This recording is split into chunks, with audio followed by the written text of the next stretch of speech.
நான் நிறைய இடத்துல போய் அது என்னென்னு போய் ஜோசியெல்லாம் பார்க்க போய் பிறகு தேவஸ்தானம் இங்கே ஒரு கோயில் வரணும். ஆமாம், கரவு வந்து அதாவது காலைல ஒரு 3:30 மணிலேருந்து 5 மணிக்குள்ளே, அதாவது அன்னன்னைக்கு என்ன பிரச்சனை, எப்படி இங்கே இருந்துச்சு, எப்படி கோயில் கட்டணும் வரைக்கும் சொல்லுவாங்க. அது ஒரு 6 மாதம் எங்களுக்கு அது தெரியறது கொஞ்சம் கஷ்டமாச்சு, நாங்கள் கிறிஸ்டியனால.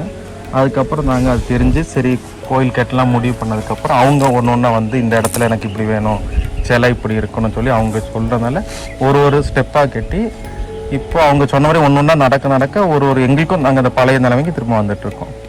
அதாவது இந்த கோயிலில் வந்து இப்போதைக்கு இன்னையிலேருந்து மொட்டை போடுற நிகழ்வு ஆரம்பிச்சிருக்கோம். அதாவது இந்த கோயில் அவரை மோனிஷ் மத்தியாஸ், அவரோட தம்பி அருண் மத்தியாஸ் இருக்கிறாரு, அவங்க பொண்ணு 3 பேருக்கு மொட்டை போட ஆரம்பிச்சதுலேருந்து இன்னையிலேருந்து நிகழ்வுகள் ஆரம்பிச்சுக்கிட்டு இருக்கு. ஆல்ரெடி தினசரி பூஜைகள் நடந்துக்கிட்டே இருக்கு. அதுக்கடுத்து வந்து செவ்வாய் வெள்ளி வந்து சிறப்பு பூஜைகள் நடந்துகிட்டே இருக்கு.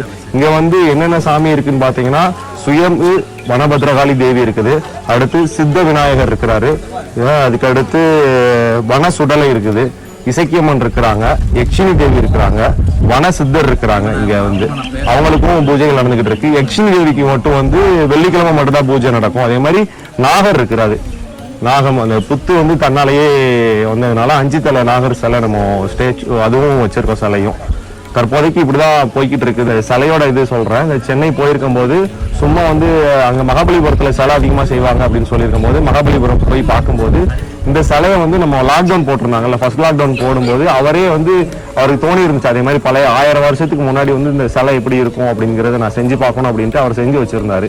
நாங்களும் போய் பார்க்கும்போது கனவுல சாமி எப்படி காட்சி கொடுத்தாங்களோ அதே மாதிரியே எங்களுக்கு இந்த ஸ்டாச்சு இருந்துச்சு. சாமியோட அடி மட்டும் பாத்தீங்கன்னா 8 அடி இருக்கும், அதுக்கு கீழே 2 பீடம் வரும், அதோட சேர்த்து மொத்தம் 11 அடி சாமியோட உயரம் வந்து.